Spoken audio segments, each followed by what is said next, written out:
Assalamualaikum warahmatullahi wabarakatuh. Perkenalkan, nama saya Yumi Zahra Putri dengan NIM C1C026089 dari kelas R10 Prodi Akuntansi Fakultas Ekonomi dan Bisnis Universitas Jambi. Bella di sini saya akan menjelaskan materi pertama dari mata kuliah perpajakan 2 mengenai konsep dan dasar hukum pajak penghasilan. Bila terdapat dua pokok pembahasan pada materi ini, yaitu yang pertama mengenai konsep pajak penghasilan dan yang kedua yaitu dasar hukum pajak penghasilan. Bila kita masuk ke materi yang pertama yaitu mengenai konsep pajak penghasilan. Sebelumnya kita harus mengetahui terlebih dahulu mengenai pengertian dari pajak. Pajak adalah kontribusi wajib kepada negara yang terutang oleh orang pribadi atau badan yang bersifat memaksa berdasarkan undang-undang dengan tidak mendapatkan imbalan secara langsung dan digunakan untuk keperluan negara bagi sebesar-besarnya kemakmuran rakyat. Sedangkan penghasilan adalah setiap tambahan kemampuan ekonomis yang diterima atau diperoleh wajib pajak, baik yang berasal dari Indonesia maupun luar Indonesia, yang dapat dipakai untuk konsumsi atau untuk menambah kekayaan wajib pajak yang bersangkutan, dengan nama dan dalam bentuk apapun.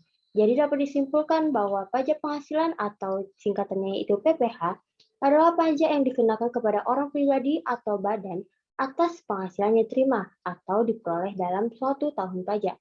Penghasilan yang dimaksud dapat berupa keuntungan usaha, gaji, honorarium, hadiah, dan yang lainnya. Sedangkan pengertian pajak penghasilan menurut Undang-Undang Nomor 17 Tahun 2000 dari Pasal 1, yaitu pajak adalah pajak yang dikenakan terhadap subjek pajak atas penghasilan yang diterima oleh atau diperolehnya dalam tahun pajak. Yang dimaksud dengan tahun pajak dalam Undang-Undang Pajak Penghasilan Nomor 17 Tahun 2000 adalah tahun takwim. Namun, wajib pajak dapat menggunakan tahun buku yang tidak sama dengan tahun takwim, sepanjang tahun buku tersebut meliputi jangka waktu 12 bulan. Pajak penghasilan merupakan pajak langsung yang dipungut pemerintah pusat atau merupakan pajak negara.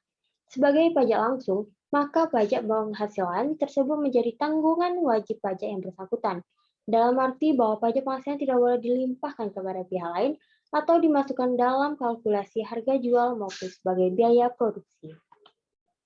Bila kita masuk ke materi yang kedua, yaitu mengenai dasar hukum pajak penghasilan.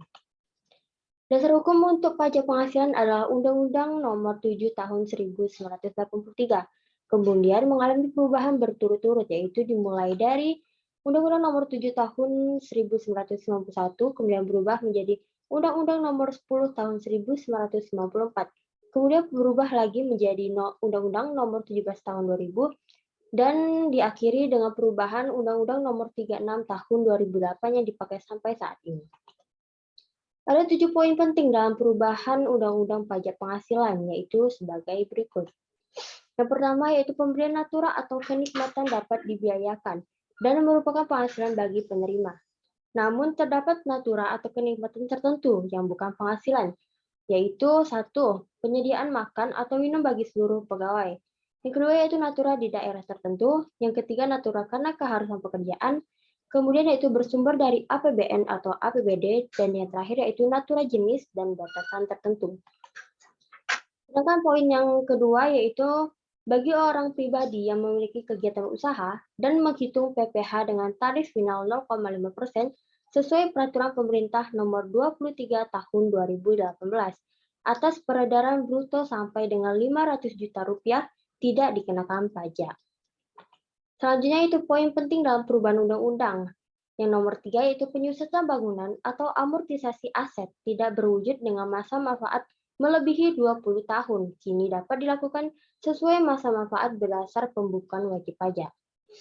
Keempat, yaitu mulai tahun pajak 2022, tarif pajak penghasilan bagi wajib pajak badan adalah 22%. Sedangkan yang kelima itu terdapat upaya mencegah penghindaran pajak dengan diterapkannya metode yang sesuai dengan International Best Practice yang diatur dalam perubahan pasal 18 ayat 1 Undang-Undang Pajak Penghasilan. Hal ini merupakan upaya antisipasi untuk mencegah penghindaran pajak melalui pembebanan biaya pinjaman yang berlebihan yang saat ini diatur hanya dengan pembatasan perbandingan utang dengan modal. Selanjutnya yaitu penambahan kewenangan pemerintahan Indonesia untuk ikut serta dalam perjanjian multilateral diatur dalam perubahan pasal 32A Undang-Undang Pajak Penghasilan. Hal tersebut dilakukan untuk mewujudkan kerjasama internasional di bidang perpajakan. Dan yang terakhir yaitu perubahan tarif dan lapisan penghasilan pajak penghasilan orang pribadi bertujuan untuk meningkatkan keadilan serta mengedepankan keberpihakan kepada masyarakat berpenghasilan menengah atau bawah. Uraian perubahan tarif PPh orang pribadi adalah sebagai berikut, yaitu penghasilan kena pajak setahun sebesar 60 juta, tarifnya yang dikenakan yaitu sebesar 5%. Sedangkan untuk 60 juta sampai 250 juta, dikenakan tarif 15%. Selanjutnya yaitu sebesar 250 juta sampai 500 juta, dikenakan tarif 25%.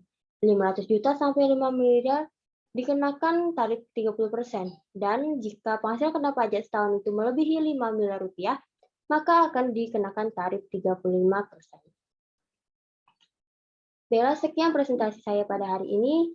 Jika ada salah saya mohon maaf, saya akhiri wabillahi taufiq wal hidayah. Wassalamualaikum warahmatullahi wabarakatuh.